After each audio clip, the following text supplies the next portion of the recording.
আজ হলো রবিবার না, আজ হলো জামাই ষষ্ঠী।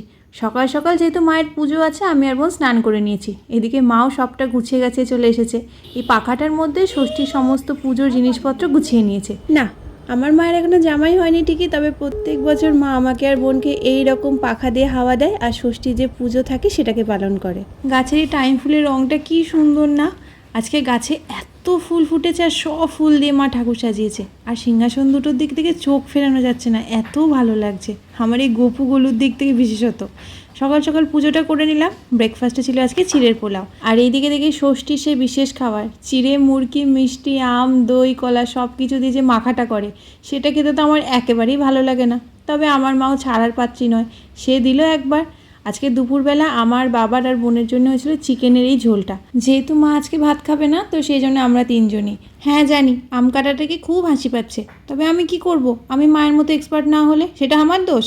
তবে হ্যাঁ, দেখতে যেমন হোক না কেন খেতে ছিল দুর্দান্ত। বিকালের দিকে গিয়েছিলাম একটু জুডিওতে, তবে ওই যে আমার এই জুডিও প্রেমী মন আনন্দ চোটে ভিডিও করতেই ভুলে গেছে। তাও কিনেছি টুকটাক কিছু, যেটা তোমাদের সাথে পরে ভিডিওতে শেয়ার করছি। টাটা।